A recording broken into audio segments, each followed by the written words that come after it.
All right. Hello, everybody, and welcome. Hey, Sheila, how are you? It's so good to see you. It's always such a treat. And today, well, first of all, I want to welcome everyone. I'm really looking forward to this conversation with Dr. Sheila Dean. And today, we're going to delve into a topic that really it kind of sits at the intersection of, shall we say, metabolic, hormonal, and emotional health for women in midlife. And that is mitochondrial resilience. So, kind of hmm a really interesting and I will also say unique topic that frankly, I don't hear a lot of people talking about.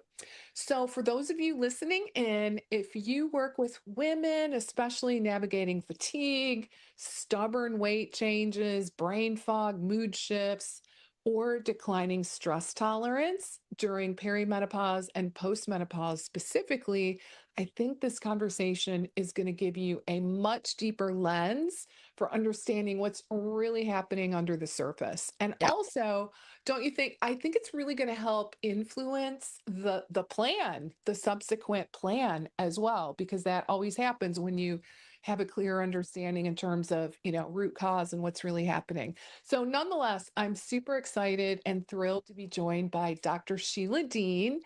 And for those of you that don't know, she is the co founder of the Integrative and Functional Nutrition Academy, also known as IFNA.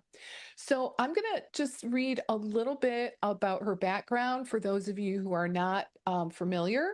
So, Dr. Dean is a registered and licensed dietitian nutritionist, a board certified integrative and functional medicine practitioner, longtime educator, published author, and nationally recognized speaker. She's also shaped how thousands of practitioners think about root cause nutrition and clinical decision making.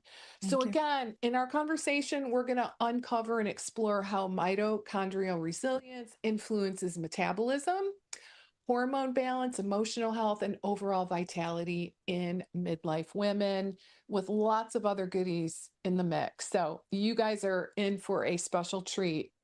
All right. So, let's go ahead and delve in, shall we? So, Sheila, how are you? So good to see I'm you. Thank you. I'm very happy to be here. I always enjoy our chats, Leslie. Oh, love them. Thank you for Best. for having me. I am delighted that you took me up on it. Let's just say that. So I think it's a win-win-win all the way around. All right, so let's go ahead and dive in. Mhm. We have a lot of ground to cover in our conversation today. So let's start things off by maybe you giving a little background on what exactly do we mean by mitochondrial resilience and why is that so important? And I ask that because, again, I don't hear that kind of language super Yeah, often, like connected with resilience. So tell yeah, us a little bit more about that. absolutely. Well, when we talk about midlife symptoms, we're really talking about energy and how well the body makes it and how well it adapts to stress.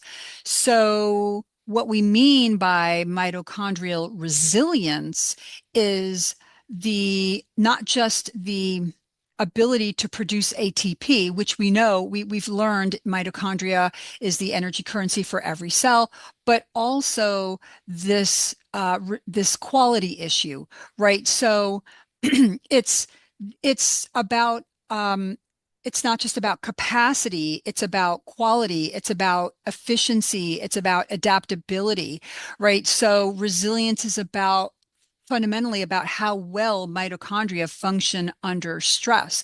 So I mean, we're concerned about how much energy we're making, how much ATP we're producing, but it's also about how well you recover. It's about your stress tolerance, and that becomes energy dependent, and especially in midlife. Okay, so it's not just about the number. Well, yeah, I mean, the thing is, we know that skeletal muscle is our major mitochondrial reserve, right? Okay. Or the reservoir. We know that when you lose muscle, you've got lower glucose disposal. I mean, muscle is a glucose hog, and since insulin sensitivity declines, our hunger signals rise, weight gain becomes easier. Mm. And so, we've heard that muscle, and we know muscle is really one of our most, if not the most metabolically active tissue. Mhm. Um, we also lose buffering capacity, right? When we lose muscle. And it's really one of the most frustrating reasons why it becomes so hard to manage in midlife. But but the quantity of muscle or capacity is really only part of the story. Like I said, there's also the issue of quality, or again, your how well the mitochondria actually function under stress. So, um, s- so I think it's something we want to consider both pillars, both angles. Okay. So you did make mention of skeletal muscle being like the most important place for mitochondrial to, shall we say, reside. So do you have anything else you want to add in terms of, how lean muscle mass, anything else we want to talk about in terms of how it relates to mitochondrial health, metabolism, as well as weight Yeah. regulation? Okay. Absolutely. Well, when it comes to mitochondrial capacity, like we said, skeletal muscle is our most metabolically active tissue. And when you Okay. lose that muscle, every we lose a certain percentage of our lean muscle mass every decade, right? And so if you're eating the same exact amount of food when you're 55 as when you were maybe 30 in terms of calories, or approximately the same, you can actually potentially gain weight because we've got less muscle unless you're actively working on preserving lean muscle mass. You're in the gym, you're lifting weights, you're doing all of that, you're strength training, because you're, like I said, muscle, I call it a glucose hog, but essentially it's you have lower glucose disposal. So what happens when there's less mitochondria? Well, insulin sensitivity goes down. And when insulin sensitivity goes down, and or you could say conversely, when insulin resistance goes up, your hunger signals can go up. And then obviously weight gain becomes easier. The thing is that, I'm kind of jumping ahead, but, we also need to also understand that as we get older and perimenopausal and postmenopausal, what also declines? Estrogen. And when estrogen declines, that also becomes an issue for resilience, because estrogen is a mitochondrial protector. So estrogen doesn't specifically create ATP, but it does support it helps to lower oxidative stress. Mhm. It protects the mitochondria. There was a really wonderful review paper that was published in March of 2025. And, the authors talk about the importance of estrogen, and uh, in terms of lowering oxidative stress, um, and how because mitochondria becomes more vulnerable to stress, uh, estrogen, and when estrogen declines, you have this decreased mitochondrial resistance. So that's another thing that we need to take into consideration. And and we can actually measure these things in using different labs, but yeah. That's so interesting. So that kind of leads me to my next question, whereby you talk about mitochondrial resilience as kind of a quality issue. Like, the quality of the mitochondrial, but can you elaborate on what that means? And can we somehow measure this in some So, way, shape, or form? right. How do you So, know? I okay, don't when know if I have resilient mitochondria. I have no idea. right. Okay, well, I think that, I mean, okay, so when we're talking about mitochondrial resistance and i.e. quality, again, I think the words that come to my mind is efficiency and adaptability, right? Okay. So I'm thinking about not just ATP production, but efficient ATP production, right? I'm thinking about the importance of nutrient sufficiency to fuel that Krebs cycle. I'm thinking about things like oxidative stress balance. I'm thinking about my body's ability to repair or even remove damaged mitochondria, right? So again, the idea of resilience being the ability or about how well your mitochondria are functioning under stress. So it's not just about how much energy you're making, but again, how well you're recovering. So I think running an organic acids panel doesn't necessarily, I mean, can kind of give you information about both the nutrients that your body needs. It's not really telling you how much a vitamin, how much certain vitamins you have in your blood, but it's telling you how well they're working. And we know that these nutrients, particularly B vitamins, are necessary for optimal ATP production. I mean, when you go back to our biology and biochemistry days when we were learning about, nutritional biochemistry and energy producing pathways, and we were learning about the different vitamins involved in those pathways, we saw that particularly B vitamins, especially, and in some cases, other nutrients and minerals are involved in the Krebs cycle. And so, running an organic acids panel, also known as OAT, organic acids testing, can give you a little insight into that. So Interesting. yeah, and, and Um, and I think that can help explain why symptoms sometimes show up even when your labs look kind of normal, right? So, so what can you explain a little bit about what we would be looking at? Because that oat panel is mhm. huge. Yeah, It's a couple so of things. huge. I Like know, a the couple of things. markers. Yeah. So what are we looking at? Well, the thing is in the organic acids panel, there are many analytes that look at the specific organic acids and steps, well, the steps in the Krebs cycle, the citric acid cycle, right? And so we're looking at each one of those organic acids and we know that vitamins are part of what or cofactors, coenzymes sort of drive that process. So an organic acids test can tell you if you are, for example, we're looking at organic acids like MMA or methylmalonic acid or FIGLU, which is referred to as, which is formiminoglutamate, right? These are functional biomarkers of certain vitamins. So we can look at that as a biomarker or a functional biomarker of certain nutrients that help to drive this process. So, for example, if, for example, a person could be consuming what they think is plenty of folate. But then you run their organic acids test and you see that, well, they're eating it, but it's not getting to the target tissue.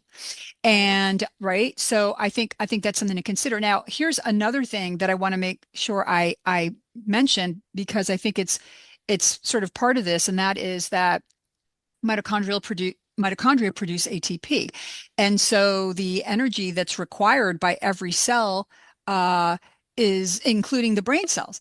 And so remember that when the mitochondrial number, the efficiency, the quality declines, tissues with the highest energy demands will feel it first. So, we it may help explain why sometimes you feel the fatigue or the brain fog and how that hormone and mood, there's that connection there. I kind of, Okay. So those could yeah. be symptoms. Hmm. Uh, the ability to focus, mood swings, that kind of thing. I And mean, and is it to safe a certain extent. to a Hmm. certain extent? And is it a reasonable jump um to you mentioned oxidative stress as an example, right? So as our resilience goes down, the oxidative stress potentially goes up. Yeah.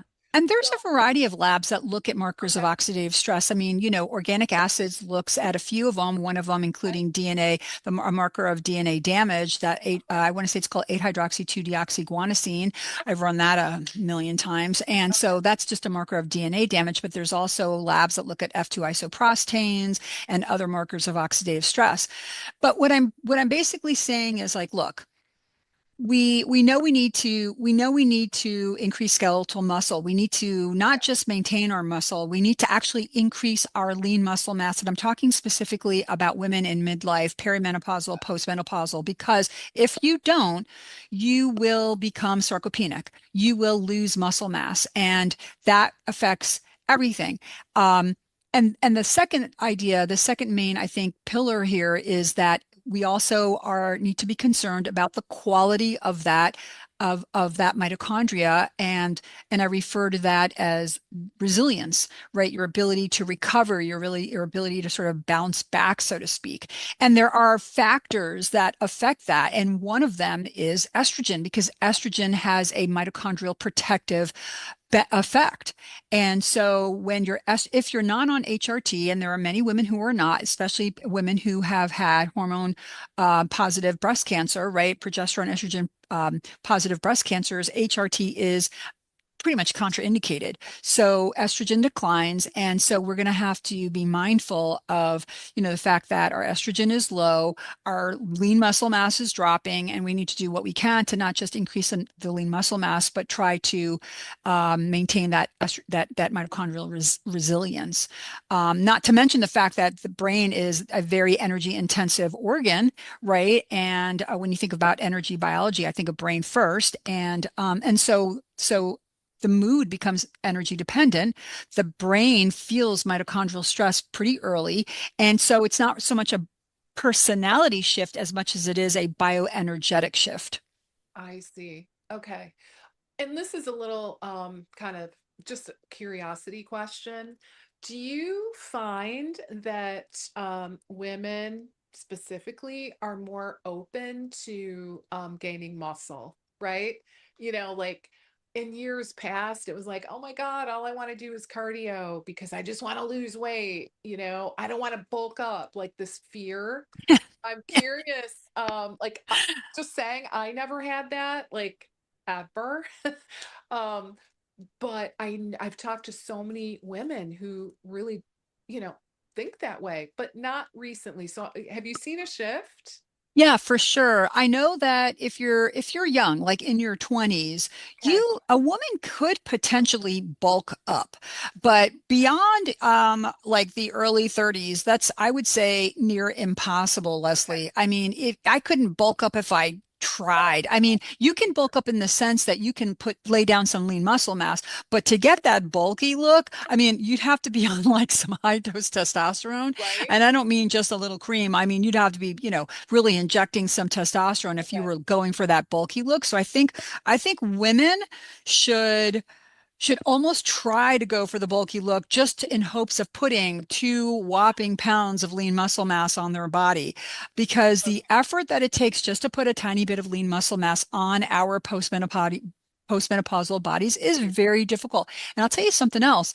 Okay, you've got about 72 whopping hours before you lose your lean muscle mass. Now, I'm not saying that you're going to wither away to nothing, but what I'm saying is that slipping into sarcopenia or losing lean muscle mass happens quick. Listen, it's fleeting. It's fleeting. So Oh, you gotta get be there and you two got 3 days to enjoy it. You've got about 3 days to hours enjoy it. And if you're before it not starts actually, to yep, break if down. That's insane. yes. Now, again, you're not like, going from 60 to 0 Yeah, overnight, yeah. but It the starts. breakdown, oh yeah, absolutely. 72 hours, the breakdown process starts to happen. Now, it can be more extreme if you're just sort of, laid up in bed, which can happen if you're ill. But I mean, if you're not moving, you're going to lose that lean muscle mass quickly, and especially if you're postmenopausal.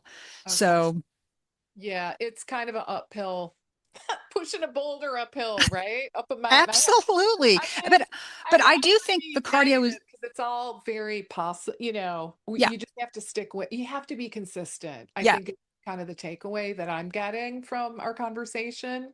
100% consistency. Absolutely. I mean, consistency, but I do want to mention that, um, and as a person who really specializes in fitness for many years, the diet is really the most important component of this. I mean, Okay. if you're in consistent caloric surplus, you could be working out, and you can have some decent muscle mass, but you're still going to be overweight. Okay, guys? So there's more to it than just lifting the weights. I mean, the weight component, the strength training is huge. It's huge. It's very important. But there has to be a healthy balance between some kind of caloric deficit if weight loss is what you're going for. And I do think cardio is still fantastic, especially for stress control. Now, there is a point where you can make yourself kind of mental, and it can become actually stressful, and in some cases actually backfire and increase cortisol levels. But that's simple. You can monitor that with salivary cortisol testing. Okay, so I wouldn't get too panicked about that, because you can monitor that. But I think in more cases, and more often than not, the cardio helps to control the stress. I think there's a big push out there for, in some instances, for people to just stop cardio altogether in the name of strength training. And I feel like we need to just kind of go back to common sense and think about the balance. Oh gosh, I couldn't agree with you more Yeah. on that. Yeah, because we need both. Absolutely. Okay. Well, that's super interesting. So let's go back to these symptoms. So, is there anything else that we want to talk about in terms of, those like core symptoms, fatigue, brain fog, lower stress tolerance, and why this all tends to show up, shall we say, later in life? Midlife. We'll call it midlife, right? Yeah. Well, and what's kind of neat is that midlife keeps shifting a little bit, right? So, 50 years ago, midlife was really probably, uh, maybe 35, right, right. Yeah, exactly. no? Well, I mean, look, what makes mitochondrial stress worse in midlife? There's a list. There's a list. I mean, not, I wouldn't say stress, I would say chronic stress, Okay. right? Chronic stress. Stress is actually, we stress is a good thing, right? But chronic stress, elevated cortisol levels, that will definitely have an impact on mitochondrial stress, and it'll definitely make it worse in midlife. Um, and that there's so many different ways, that we can try to control that. That's probably a conversation for a different day, but so that's something to be mindful of. Mhm. And I know by now we've had, there's been a wonderful new conversation and awareness about sleep, right? We've been talking about chrononutrition now for a while. So poor sleep, and sleep hygiene. Can't emphasize that enough. Protein. I mean, listen, the protein story is nothing new, guys. We've been Right. talking about that for many, many years, but it's still just as relevant today to talk about protein, Leslie. And so, inadequate protein. But I want to take a moment to quantify that for a moment, because being in the industry, I have this habit of thinking that most people are aware that that we need more protein. But I'm always surprised to learn that there's still many, many women in their midlife that don't realize that 40 grams, 50 grams of protein, generally speaking, is not enough. And it's Mhm. actually all that most women are getting. So there's still a huge percentage of people out there that are still getting inadequate protein. And it doesn't have to be animal protein, right? That's a conversation that I would encourage people to have with their nutrition professional, with their dietitian, and talk about the kinds of proteins out there and what's right for them, whether that be more plant protein, protein coming from protein supplements, powders, or whether it's animal protein. I feel like that's a very individualized story, but there's still a lot of people that are not getting enough protein, and they're always shocked when they hear how much protein they need. But and then good old-fashioned caloric surplus. So if you're that person that's spent the last decade or so, 2 decades, focusing on the quality of your food, bravo and congratulations. But if you're not quite at your healthy or ideal body weight, and you're only within, like, let's say 20 pounds, 15 or 20 pounds of it, I've got news for you. You're going to have to start counting calories. I know that there are some who Right. disagree with me, but I am absolutely I'm a calorie counter advocate, because when in the situation, let me qualify that, in the situation where a woman wants to achieve her ideal body weight and she's Okay. within 20 pounds of it. Now, if she's got 50 pounds to lose, I'm not going to be talking to her about calorie counts. I'm going to be talking to her about, let's the quality of her diet. We're just going to get her Okay. to quit eating sodas or whatever, right? And but once she gets closer and closer to her ideal body weight, to get really granular, she needs to start counting because you just don't know the difference if you've eaten 900 versus 1,000 calories, 1,300 versus 1,400 versus 1,800. It can Yeah. be kind of confusing, especially in today's day and age where people are eating out. They're dining out all the time, Monday through Friday, Monday through Sunday, Yep. right? And all of those extra oils and calories that people get in their foods when they're dining out. Alcohol, Oh okay? my gosh. Alcohol's huge. Huge, right? And it's not the sexy, fun thing to say, but alcohol is a toxin.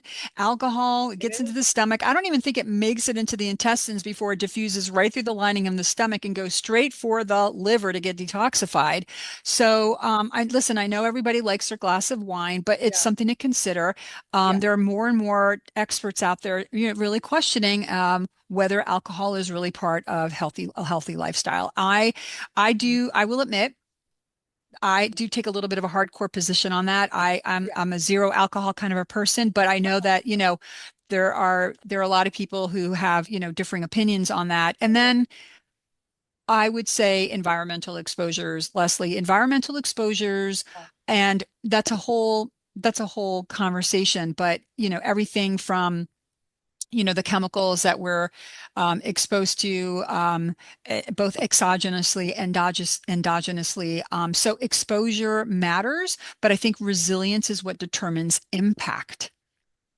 Oh, okay. That's interesting. Mm-hmm. Resilience and impact. Mm-hmm. Okay. Mm-hmm. I love that. I mean, Okay. meaning we're all So going to then be it, exposed, but yeah. right, but resilience is what determines how hard of a hit you're going to experience. Hmm. Okay. So for our practitioners listening, Um, is there a tool like are we recommending, for example, the organic acid test? Is there, like uh, um something that you can suggest as kind of a go-to to help our practitioners listening to really get underneath what's happening? Yeah, I mean, there's a bunch of things that come to mind. I think the first step is just like an awareness, right? So if a person's like not even aware, there needs to be an awareness. But assuming that, your client has an awareness, then I think a brief conversation about identity, I think is really important. Okay. And how you identify, meaning, um, you know, um, you're either a person who is trying to work out, or you think of yourself as, no, that's just who I am and how I am. So I think that's really important to get habits going. So, Okay. right. So it's not just about a strategy or a goal, but it's about the system that you put in place. And, um, what's his name? The author of Atomic Habits does Mhm. Yeah. I'm blanking Um, out on his name. yeah.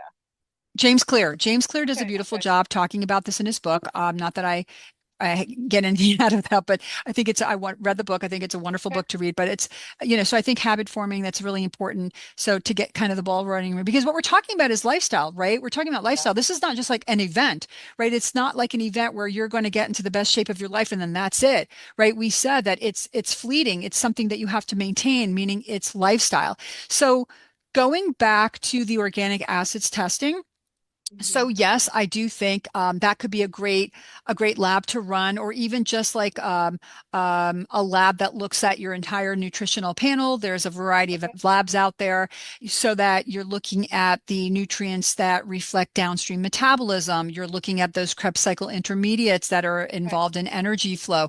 You're looking at the markers that show oxidative stress, or even microbial metabolites like diarabinitol. Okay. Right. But uh, and then the next step is, of course, getting a plan in place, and then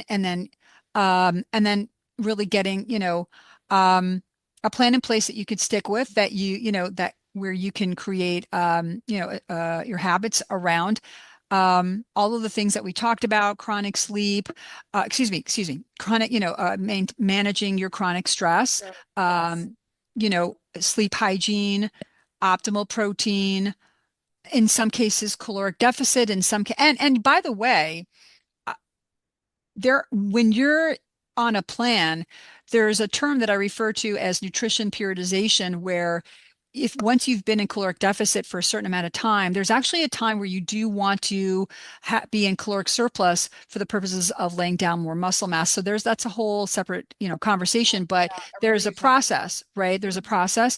And then of course, alcohol, environmental exposures, all of those things. So listen, midlife isn't about fixing women. I think it's about rebuilding the resilience that we've been talking about. I think the goal isn't necessarily to avoid every stressor. I think it's just about strengthening recovery, right? And also, I think that mitochondrial capacity is what sets the ceiling, but resilience is really determines how we feel. Mm, So, as women, right? As women. I love So it. yeah, so midlife symptoms then I think emerge when multiple symptoms lose resilience at the same time. So Okay. I love it. Makes so much sense. Let's talk a little bit about the free gift that we have for our audience, shall we? Because it's really awesome. This is and I'm going to let Sheila talk a little bit more about it, but from what I know, it's a very high quality digital ebook, and it is titled The Six Food Elimination Diet. And I know it also has like a 7-day menu plan, and it can be downloaded at ifnacademy.com. Is there anything you'd like to add? yeah, no, I mean that was exactly it. Yeah, we have this, Okay. it's a gorgeous free digital ebook.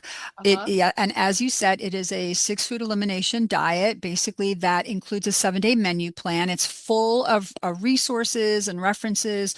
You just go online, you type in your name and your email, and you'll be emailed it directly. And so enjoy that. Enjoy that. And yes, I go to ifnacademy.com. Okay. Yeah, and I believe you had mentioned that we're looking at like the six foods we're eliminating are the most common causes of inflammation, the most pro-inflammatory foods. Is Yeah, that correct? so basically, this particular therapeutic meal plan is going to remove some of the most common food allergens like Okay. milk, wheat, peanut or tree nuts, Okay. um, fish, shellfish. So, that sort of thing, maybe soy. Yeah, and there's like a initial elimination phase followed by this like controlled reintroduction of each food group to like help pinpoint the culprit for some people. Okay. Yeah. Awesome. That sounds great. So, guys, go ahead and download that. Again, it's ifnacademy.com. That's it. So, ifnacademy.com. You will see the opportunity to grab that ebook, put your name and email in, and you are good to go. It'll be sent to you. So, any final words of wisdom that you'd like to share with us today on You this know, really great topic? Really, really great. I love this conversation. It's just so unique, and just really appreciate it. But any final words of wisdom? I think that when you support mitochondria, you're supporting energy, you're supporting metabolism, you're supporting hormones, you're supporting mood all at the same time. So, mitochondria is really important stuff, and everything kind of comes back to energy, and I think energy begins in the mitochondria. So we're interested in both quality, we're interested in quantity. So, I hope that that makes sense and is a little take home for you. Yeah, and it's very motivating. I'll add that. Just kind of knowing the why, Hmm. behind things. At least I find that very inspiring and motivating. So thank you for that. Of course, of course. Yeah. I mean, when you restore mitochondrial resistance, you can really, the whole system can really function again. And that Uh, is motivating, right? It really That, is. yeah, Yeah. And just, I mean, we know this as a community, but it's just a good reminder to like the consistent weight training, for example, because it's yeah, not easy to stick with right. things Right. like that, you know? Well, and I tell my friends and I tell my clients, midlife symptoms aren't necessarily just random. I think that they're signals that the body's energy system really needs more support. So, right. So then now we could do something about that. So, Absolutely. Yeah. And it just, again, when you kind of know the why, it helps, I think, keep us on track and keep us motivated. So I appreciate that. of course. Well, thank you, Dr. Dean, Dr. Sheila, for breaking down really a pretty complex topic Mhm. into a kind of a more meaningful and really more practical way, and for helping our practitioners who have joined us for this conversation to better understand again that why behind what they're seeing probably every single day in their practice, right? Like if we're really being honest. Um, they're probably seeing it a lot. And the other thing I just want to remind everyone about, if you would like to learn more about Dr. Sheila Dean and her amazing work, or to explore advanced training and integrative and Thank you. functional nutrition, I invite you to go again to ifnacademy.com. Obviously, you can download that amazing digital ebook, but you can also learn about the Integrative and Functional Nutrition Academy, which offers, according to my notes, over 220 continuing education credits for RDNs. 224 to be exact. That's a lot. Yeah, it is. Take your pick. And I will just say, especially in this day and age, it's not an easy thing to do because it's just as a accredited former accredited provider. Let's just say that it's gotten more Approved challenging. provider. Yeah, we Approved. are we are approved providers. Yeah, Yeah, the CDR does approve them. So yeah. if you happen to be a dietitian, yeah, you'll have plenty of You're gonna get CEUs to choose lots of from. Yeah. CEUs, which is so good. Yeah. Well, thank you, Leslie. I really Thank you appreciate, so much. chatting with you. I always love our It's time always fun. together. All right, sounds good. All right, everybody, thanks for joining. Thank you, Sheila, and I'll look forward to seeing you all next week. Okay, bye for now.